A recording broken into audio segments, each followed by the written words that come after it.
Good? Okay. So we'll begin with the reflections on universal well-being.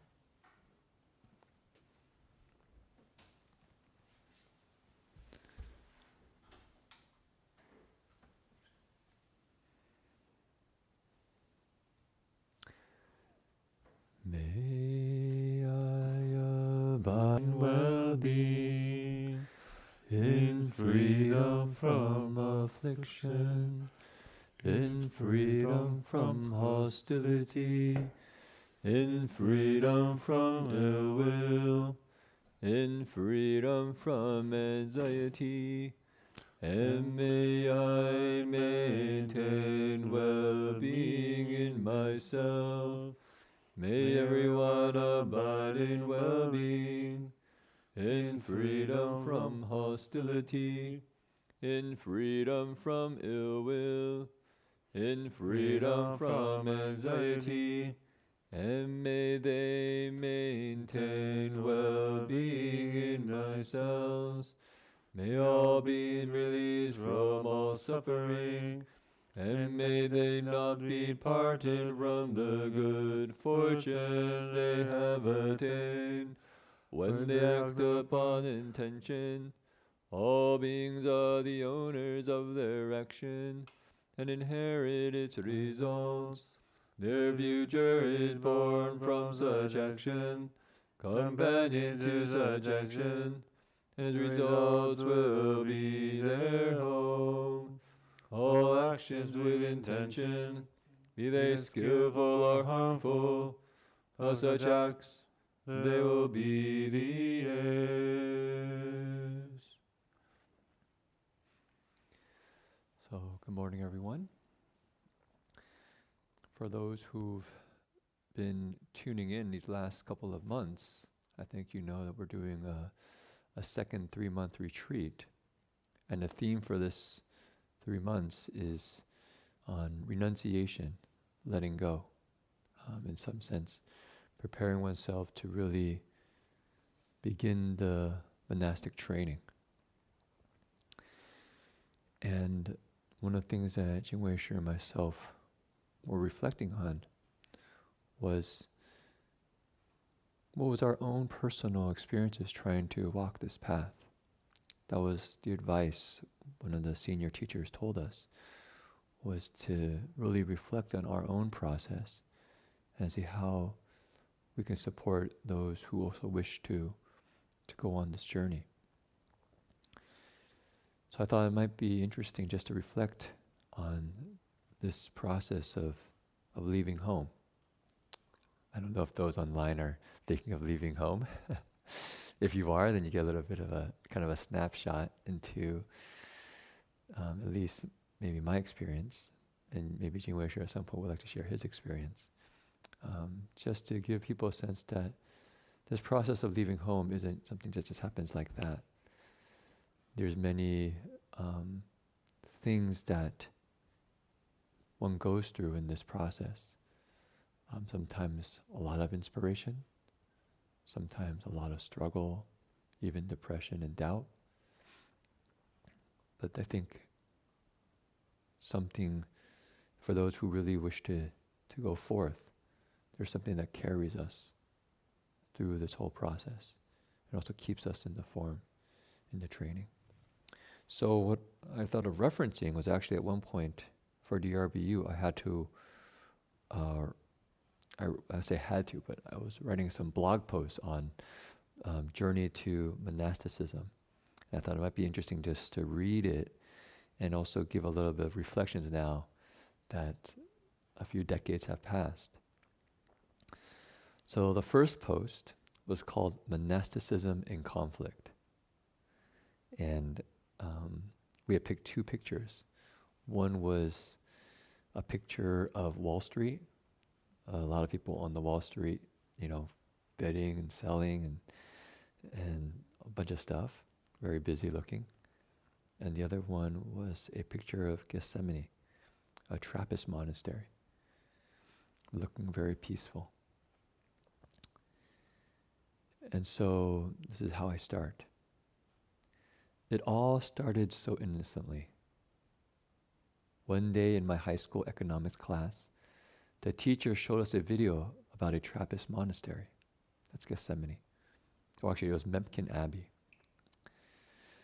So as to give us a chance to see an economic system different from the one we were used to in suburban America. I grew up in Saratoga. The Trappists didn't live in a capitalistic or consumer framework. They based their lives on sufficiency and simplicity. In fact, they took a vow of poverty. Suddenly, I had an epiphany. But not an epiphany relating to how another economic system worked. Rather, I realized what the Trappist monks were saying was what I was saying to myself in my heart. They were attempting to live a simple, humble life dedicated to God and in full accord with the biblical teachings. I was quite struck by that. They were sharing about how they wanted to live a life of constant prayer, a life of humility, service. And it was really in stark contrast to the other things I was also learning in my economics class, but observing around me, which was this mind of always wanting more, wanting more, wanting more. We even watched a video, I think at one point, saying, "Is America number one?" And it's interesting that the conclusion was yes, because we had the most greed. It was kind of this strange, and we had a lot of, we could go out and buy anything we want, and you can make a lot of money very fast. It was kind of interesting. But I just remember going, this can't be right? This way of living just can't be right. And also I saw the devastation that kind of life had on the natural environment, on other people, the people who would have to actually work long hours in often inhumane conditions just to make a living, to support this consumer capitalistic kind of life. Anyways, as early as middle school, I remember wondering about my purpose in life. I remember being, 12 years old, lying in bed, just thinking, if I could just figure out what life was all about, life would be a lot easier. But in the hormones and emotions of adolescence, this search became dormant, only to reappear around junior year in high school. Yeah, so there's a certain moment when you discover girls and, all the hormones hit, at least for a guy. What? Cars. I wasn't into cars. Cars was never a big thing for me. But, definitely all the hormones of relationships. I remember the first school dance I went to, and we actually danced with a girl, with my friend. It was really kind of this weird, awkward moment, but all of a sudden all those inner, circuits, started up in the body and the mind and the heart. And so, all the things around finding my purpose in life disappeared. That became my purpose in life for up to maybe 16, 17. Okay, I'll give a commentary on my writing here. At that time, so actually when I became a junior in high school, so at that time I began reflecting on what was I really doing with myself, as the things in society that society put forth as worthwhile seem rather meaningless. Yeah, the ways that we define success, at least in the Silicon Valley, I thought, really?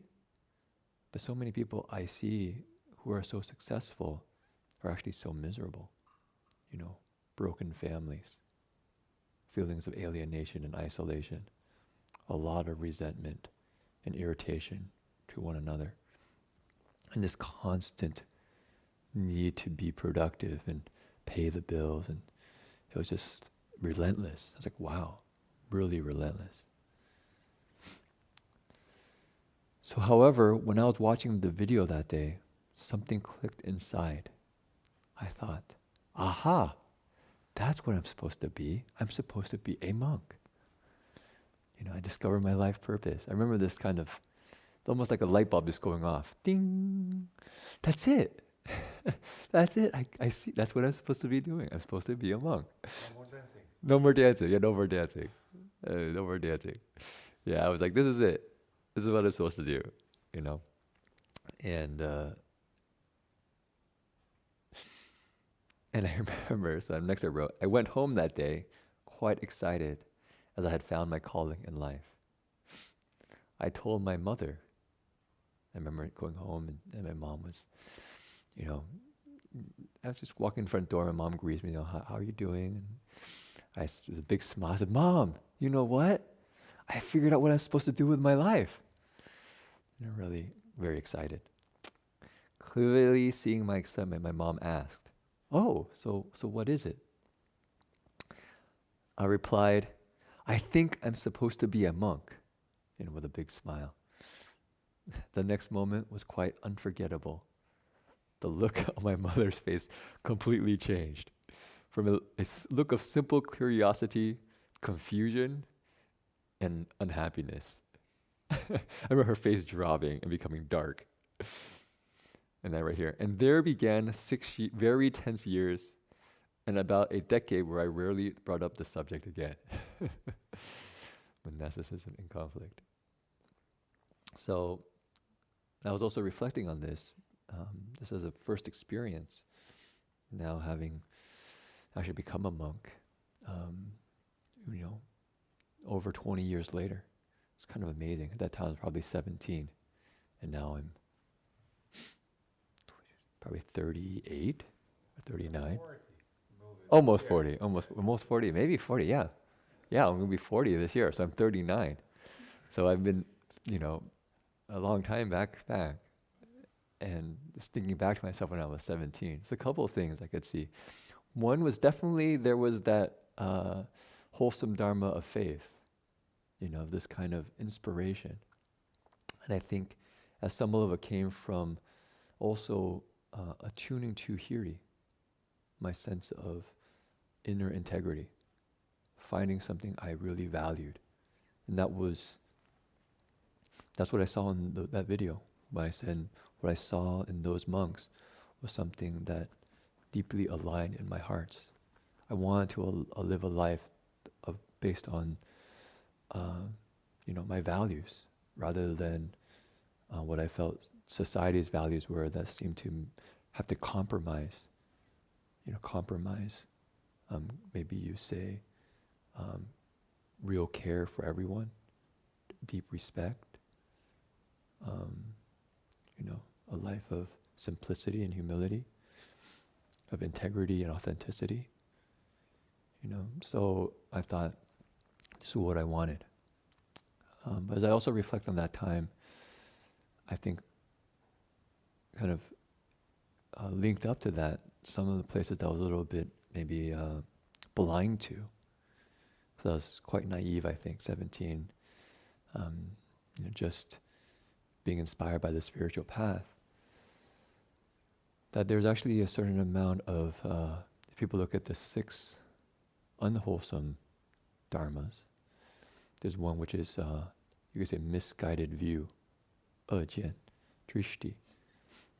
And one of those is clinging to our beliefs, thinking that we're right and everyone else is wrong. Kind of rigid belief system. Kind of, you could say, the roots of fundamentalism. And I had that for sure. I started thinking this is the right way. Maybe I didn't think everyone had to do it, but for sure this was what I had to do. And anybody who told me otherwise was wrong. Like my mom was wrong. And I realized, actually, that was a misguided view, and which leads to a lot of suffering.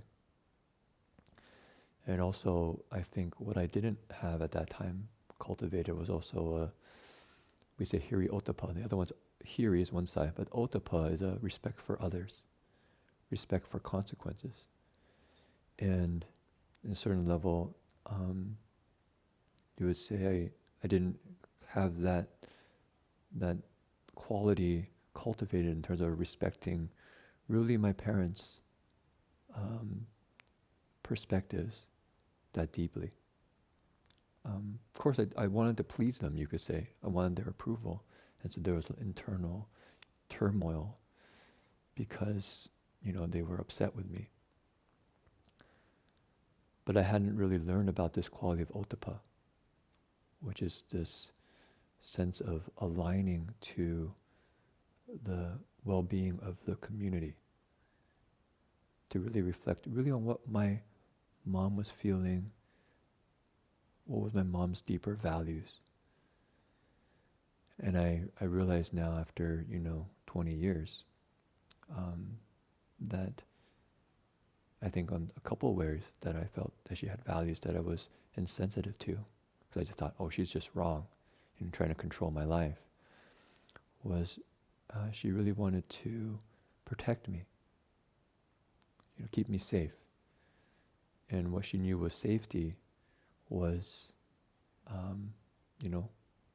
getting a job, having a family, going to a good college. That was a life of safety and success and happiness. And she wanted to provide that for me. And so when I chose something different, I was almost rejecting that whole world.